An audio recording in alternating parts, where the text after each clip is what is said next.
जय श्री राम। प्रयाग में पहुंचकर भरत आश्रम से कोस भर के अंतर पर सेना को टेकाकर गुरु वशिष्ठ आदि मंत्रियों के साथ अस्त्र शस्त्र छोड़ राजसी वस्त्र उतार केवल रेशमी वस्त्र धारण कर पैदल ही महाज्ञानी देव पुरोहित बृहस्पति के पुत्र भरद्वाज जी के दर्शन करने उनके आश्रम गए। जब भरत ने भरद्वाज जी का आश्रम देखा तब मंत्रियों को पीछे छोड़ स्वयं अकेले ही वशिष्ठ जी के पीछे पीछे आने लगे। महातपस्वी भरद्वाज ने वशिष्ठ जी को देखते ही शिष्यों को अर्घ्य आदि लाने की आज्ञा दी और स्वयं आसन छोड़ खड़े हो गए और आगे बढ़कर वशिष्ठ जी से मिले। भरत ने भरद्वाज जी को प्रणाम किया। भरद्वाज जी ने दोनों को अर्घ्य देकर फिर भोजन के लिए फल दिए। फिर भरद्वाज ने भरत व वशिष्ठ जी से उनके घर की कुशलता पूछी। फिर वे भरत से बोले, हे राजकुमार, तुम तो राज्य का शासन कर रहे हो, फिर यहाँ आने की तुम्हें क्या आवश्यकता आन पड़ी, मुझे बताओ। क्योंकि मुझे विश्वास नहीं होता कि श्री राम को स्त्री के कहने से महाराज दशरथ ने सीता सहित 14 वर्ष के लिए वनवास दिया। कहीं निष्कंटक राज्य की इच्छा से क्या आप उन दोनों राजकुमारों का कुछ अहित तो नहीं करना चाहते? भरद्वाज जी के ऐसा कहने पर भरत ने दुखी हो आंखों में आंसू भर कर कहा, हे भगवान, आप भूत वर्तमान व भविष्य सबके ज्ञाता होकर भी ऐसा कह रहे हैं तो मेरा जीवन व्यर्थ है। मेरे मन में तो इसकी कभी कल्पना भी नहीं थी, अतः आप मुझसे ऐसे कठोर वचन न कहें। मेरी माता ने जो भी मेरे बारे में महाराज से कहा वह मेरी इच्छा कभी न थी और ना मुझे माता का कहना स्वीकार है। मैं तो श्री राम को अयोध्या लौटाने के लिए जा रहा हूँ, अतः आप मुझे बताएं कि श्री राम कहाँ हैं। इसके पश्चात वशिष्ठ जी ने भी भरद्वाज से पता बताने को कहा। तब भरद्वाज ने प्रसन्न होकर कहा, हे राजकुमार, तुम्हारा जन्म सुप्रसिद्ध रघुकुल में हुआ है, अतः बड़ों के कहने में चलना, इंद्रियों को वश में करना और साधु जनों का अनुगामी होना, ये तीनों बातें तुम में होनी ही चाहिए। यद्यपि योग द्वारा मैं जानता था कि तुम्हारे हृदय में श्री राम के प्रति क्या भाव है, फिर भी लोगों के सामने प्रकट होने पर वह और भी अधिक दृढ़ हो जाए और तुम्हारी कीर्ति सभी दिशाओं में फैल जाए। इस अभिप्राय से मैंने तुमसे वैसा प्रश्न किया था। फिर भरद्वाज जी ने कहा कि श्री राम इस समय चित्रकूट नामक महापर्वत पर वास कर रहे हैं, अतः आप वहां कल चले जाना। आज मंत्रियों सहित यही ठहरिए और आपको मेरी यह बात अवश्य माननी होगी। भरद्वाज के इस प्रकार कहने पर भरत ने ऋषि के आश्रम में टिकने का निश्चय कर लिया। तब भरद्वाज ने उनको आतिथ्य ग्रहण करने के लिए कहा। यह सुन भरत बोले, आप तो अर्घ्य व फल मूलों से मेरा आतिथ्य कर चुके हैं, मैं इससे संतुष्ट हूँ। यह सुन भरद्वाज मुस्कुरा कर बोले, हे नरनाथ, मैं तो आपकी समस्त सेना की आवभगत करना चाहता हूँ। आप अपनी सेना को दूर छोड़कर अकेले ही क्यों आए? सेना सहित मेरे आश्रम में न आने का क्या कारण है? यह सुनकर भरत जी ने हाथ जोड़कर भरद्वाज से कहा, हे भगवान, आप कहीं कुपित न हो, इसी भय से मैं सेना सहित नहीं आया। राजा हो या राजपुत्र हो, उसके लिए यही उचित है कि अपने राज्य में बसने वाले ऋषियों के आश्रमों से दूर रहें। हे भगवान, मेरे साथ बड़े बड़े घोड़े, मनुष्य और मतवाले हाथी हैं, जिनके टिकने के लिए बहुत सी जगह चाहिए। वे आश्रम के वृक्षों को, भूमि और पर्णशाला को कहीं नष्ट न कर दें, यह विचार कर मैं अकेला ही आया हूँ। तब महर्षि भरद्वाज ने कहा, आप अपनी सेना को यहीं बुला लीजिए। ऋषि की आज्ञा पा भरत ने अपनी सेना बुलवा ली। तब भरद्वाज जी ने अग्निशाला में जा 3 बार आचमन किया और यथाविधि मार्जन कर, अर्थात जल को मंत्र पढ़ते हुए शरीर पर छिड़का।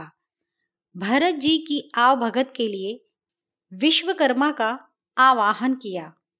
आवाहन करते समय वे कहने लगे कि मैं भरत का आतिथ्य करने के लिए तीनों लोकपाल यम, वरुण व कुबेर तथा इंद्र आदि देवताओं का आवाहन करता हूँ।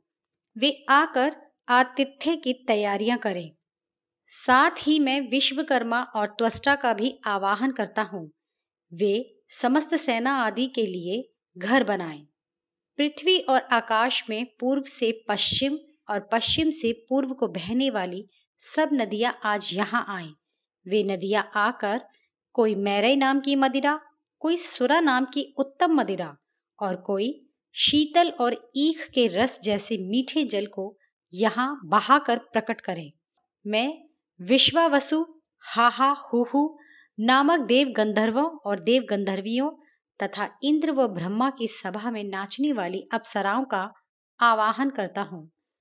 कुबेर का चैत्र रथ नामक उत्तर कुरु वाला दिव्य वन, जिसके वृक्षों के पत्ते दिव्य वस्त्र और दिव्य नारी के रूप हैं, यहाँ प्रकट हों। इनके अतिरिक्त विविध भांति के और बहुत से भोज्य पदार्थ, अन्न आदि भगवान चंद्रदेव यहाँ आकर उत्पन्न करें। भरद्वाज ने पूर्व की ओर मुख कर बैठकर आवाहन मुद्रा से एकाग्र मन हो और कुछ काल तक निरंतर चिंतन करते हुए अपने योग बल से और ज्ञान बल से सभी देवताओं का आवाहन किया। कुछ समय पश्चात ही सभी देवता एक एक कर भरद्वाज जी के सामने उपस्थित हुए। उस समय सुखद शीतल पवन चलने लगे। दिव्य मेघों ने फूलों की वर्षा की। देवताओं के नगाड़े का शब्द सब दिशाओं में सुनाई पड़ने लगा। अप्सराएं नाचने लगी। सुनने में मधुर ये शब्द हो ही रहे थे कि इतने में भरत की सेना विश्वकर्मा की कारीगरी देखने लगी। उन्होंने देखा वहां की भूमि चारों ओर 5 योजन तक बराबर एक सी और मणि की तरह चमकीली हरी हरी धूप से ढकी हुई है। और देखते ही देखते विश्वकर्मा ने एक सुंदर नगरी का निर्माण कर दिया। उत्तर कुरुदेश से वहां एक वन भी उपस्थित हो गया।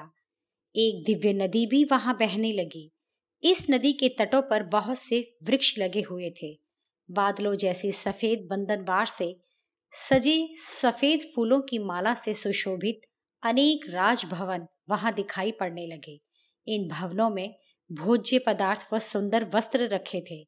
सोने बैठने आदि के लिए अलग अलग विशाल कक्ष बने हुए थे। सुंदर सेजों पर साफ सुथरे कोमल बिस्तर बिछे हुए थे। इस प्रकार के बने हुए और उत्तम सामग्री से भरे पूरे भवन में भरत जी ने महर्षि की आज्ञा से प्रवेश किया। भरत के पीछे मंत्री व पुरोहित आदि उस भवन में आए और वे भवन की बनावट व सजावट देखकर आनंद में मग्न हो गए। उस भवन में राजाओं के बैठने योग्य एक राज सिंहासन था, जिसके समीप दास लोग छत्र लिए खड़े थे। भरत ने मंत्रियों सहित उस सिंहासन की प्रदक्षिणा इस भाव से की कि उस पर श्री राम विराजमान है। फिर उन्होंने राज सिंहासन को प्रणाम और पूजन किया। इसके पश्चात भरत राज सिंहासन के नीचे मंत्रियों में बैठने योग्य आसन पर बैठ गए। भरत के बैठते ही सभी मंत्री पुरोहित आदि क्रमानुसार अपने अपने स्थान पर बैठ गए। सब लोगों के बैठ चुकने के बाद भरद्वाज की आज्ञा से गाड़ी गाड़ी खीर की नदियां बहने लगी। उसी समय ब्रह्मा की भेजी हुई सजी धजी सुंदर 20,000 स्त्रियां वहां आईं और पुकार पुकार कर लोगों से कहने लगी, मदिरा पीने वालों मदिरा पियो, हे भूख के सताए लोगों तुम खीर खाओ। उस सेना में जो हजारों दास दासी और सिपाहियों की स्त्रियां थीं, वे सब नए नए वस्त्र धारण कर अत्यंत प्रसन्न थी। हाथी, ऊंट, खच्चर, बैल, घोड़े आदि भी भोजन से तृप्त थे। उस समय भरत की सेना में लंबी यात्रा करके आए स्त्री पुरुष आदि लोग जो धूल से सने थे, वे यहाँ नहाकर सुंदर नए वस्त्र पहनकर अत्यंत प्रसन्न थे। आश्रम में जितनी भी गायें थीं, वे सब कामधेनु गाय के समान जो मांगो सो देती थीं। इसके अतिरिक्त महर्षि भरद्वाज के तपोबल से बेल के पेड़ों ने पखावजों का बहेड़े के पेड़ों ने मजीरा बजाने वालों का और पीपल के वृक्षों ने नाचने वालों का रूप धरा।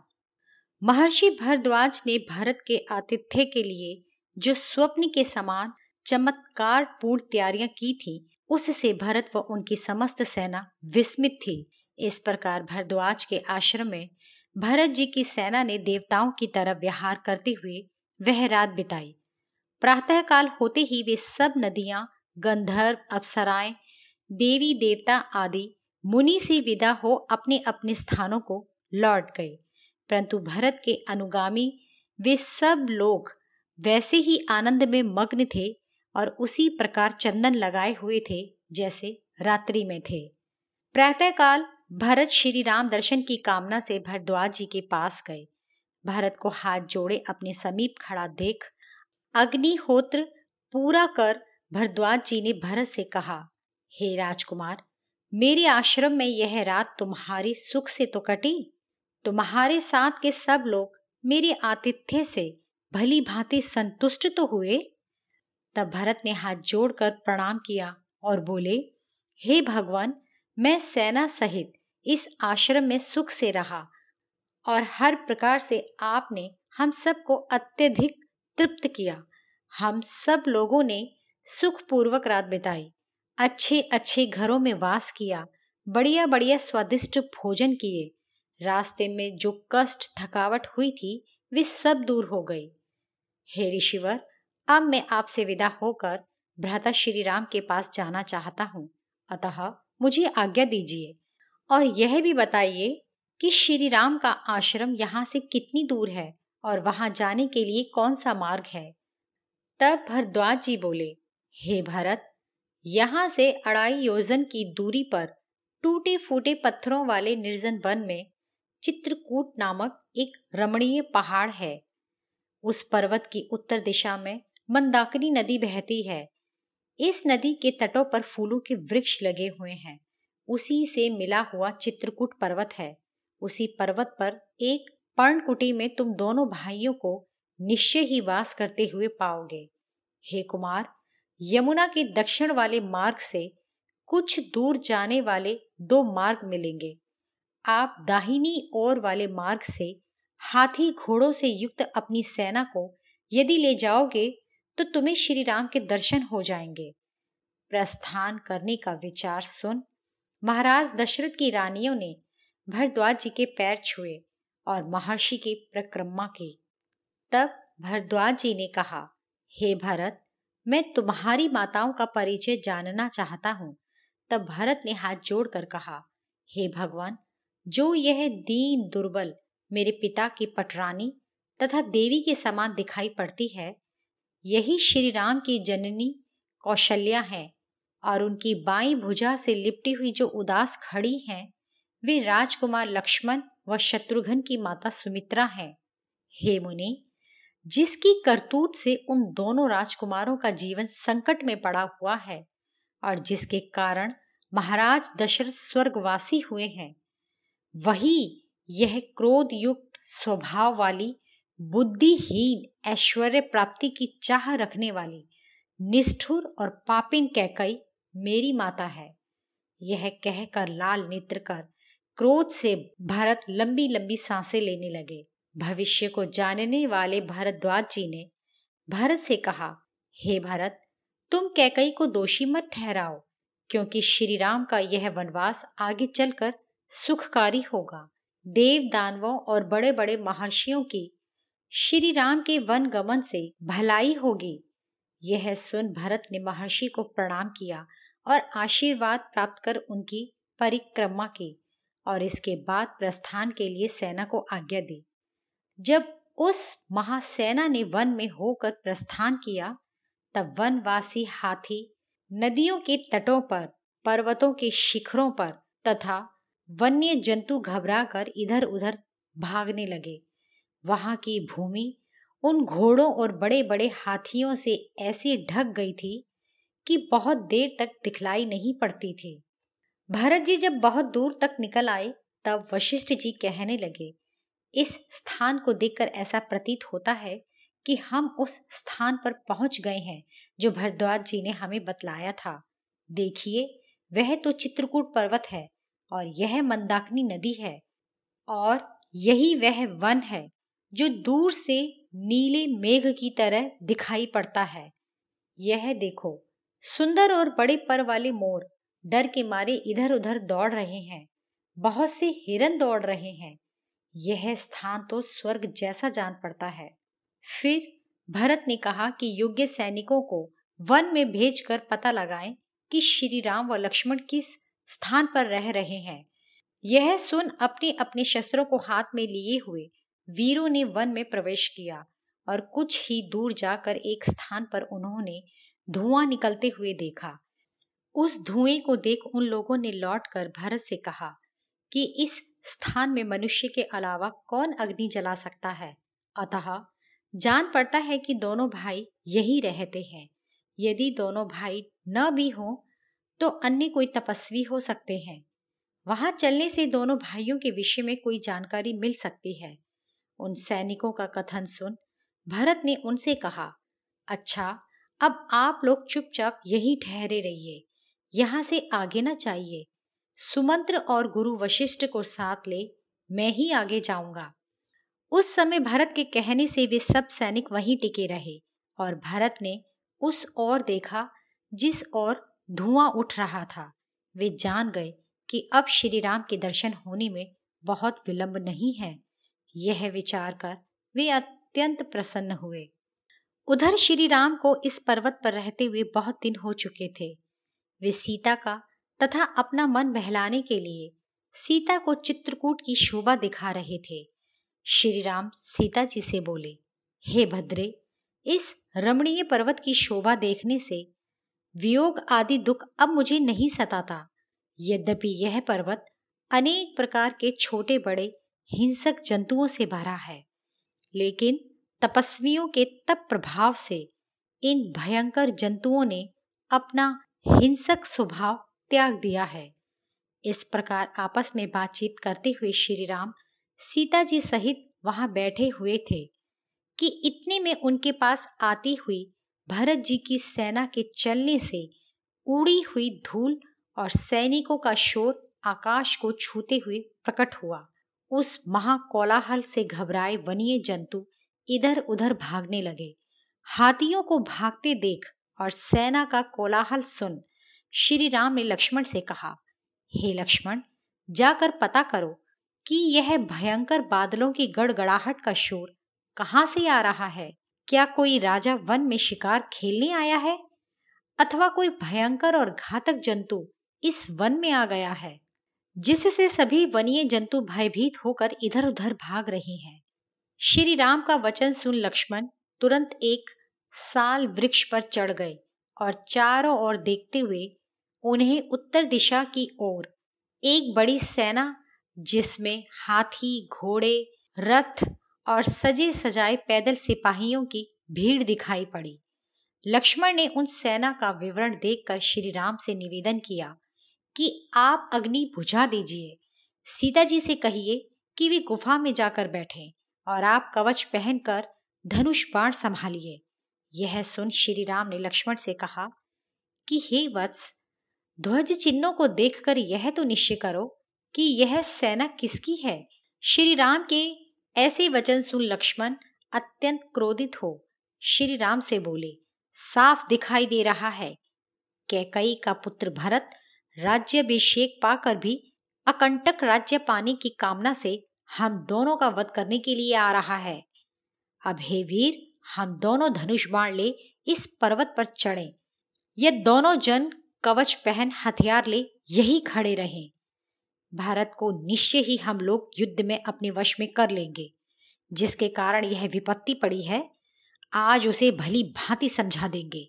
हे रघुनंदन, जिसके लिए तुम्हें, मुझे और सीता जी को इस दुर्दशा में रहना पड़ा है और जिसके कारण तुम राज्य से अलग किए गए हो, वही भरत शत्रु भाव से आया है, अतः वह मार डालने योग्य है। हे राघव, भरत को मारने में मुझे तनिक भी पाप न लगेगा। इसको मारकर आप संपूर्ण पृथ्वी का भोग कीजिए। मैं उस कैकई को भी उसके भाई बंधुओं और मंथरा आदि सहित मार डालूंगा, जिससे कि यह पृथ्वी उस कैकई रूपी महापाप से छुटकारा पा जाए। आज बहुत दिनों के रोके हुए क्रोध को और कैकई के द्वारा किए हुए तिरस्कार को शत्रु की सेना के ऊपर वैसे ही छोड़ूंगा जैसे सूखे तिनकों के ढेर पर आग छोड़ी जाती है। आज मैं चित्रकूट के वन को तीखे बाणों से शत्रुओं के शरीर को काट काट कर उनके शरीर से निकले रक्त से सींचूंगा। आज मैं इस महासंग्राम में सेना सहित भारत का वध कर डालूंगा, इसमें संदेह नहीं। इस प्रकार कुपित और लड़ने के लिए तैयार लक्ष्मण को देखकर श्री राम उन्हें शांत करने के लिए कहने लगे, हे लक्ष्मण, जो राज्य बंधु बांधवों व इष्ट मित्रों का वध करने से प्राप्त हो उसे मैं तो ग्रहण नहीं कर सकता, क्योंकि ऐसे प्राप्त किए राज्य को मैं विष मिले हुए भोजन की तरह ही त्याज्य मानता हूँ। हे लक्ष्मण, तुम्हारे बिना भरत व शत्रुघ्न के बिना मुझे जिस किसी वस्तु से सुख मिलता हो, अग्निदेव उसे भस्म कर डालें।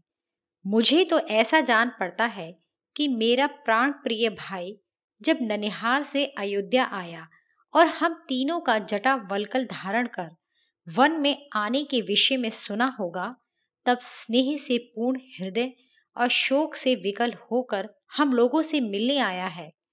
उसके यहाँ आने का अन्य कोई अभिप्राय मुझे नहीं जान पड़ता। बहुत संभव है कि माता कैकई के ऊपर क्रोधित हो और उनको कुछ कठोर वचन कहकर तथा पिताजी को मनाकर मुझे मनाने को आया हो। भरत हमारे अनिष्ट की कल्पना करे, ऐसा कभी हो ही नहीं सकता। क्या भरत ने इससे पूर्व कभी तुम्हारा कुछ अहित किया था? भरत के विषय में ऐसे कठोर और अप्रिय वचन तुम्हें नहीं कहने चाहिए। यदि तुम ऐसा कहोगे तो मानो वह तुम मुझसे ही कहोगे।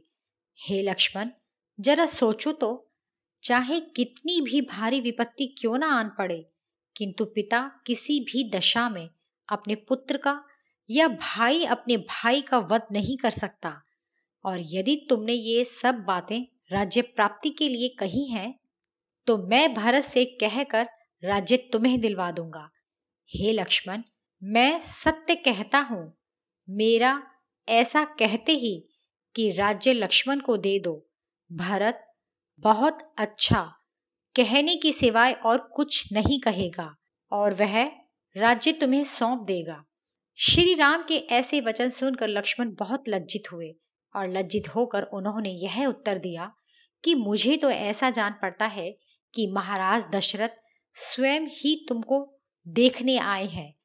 तब श्री राम बोले, मैं भी यही समझता हूँ कि पिताजी मुझे देखने आए हैं, अथवा हम तीनों को सुख में रहने योग्य मानकर निश्चय ही वे हमें वनवास से लौटा ले जाने के लिए आए हैं, अथवा सीता को वन से लौटाकर अपने साथ ले जाएं। देखो, पिताजी के चढ़ने का वह बड़े डील डौल वाला और ऊंचा शत्रुंजय नामक हाथी भी सेना के आगे आगे झूमता हुआ चला आ रहा है, किंतु पिताजी का दिव्य एवं श्वेत छत्र नहीं दिखाई दे रहा। इससे मेरे मन में संदेह हो रहा है। फिर श्री राम लक्ष्मण से कहने लगे कि अब तुम वृक्ष से नीचे उतर आओ। मुझे सुनने के लिए धन्यवाद। आपको यह कैसा लगा? अपने विचार अवश्य ही बताएं।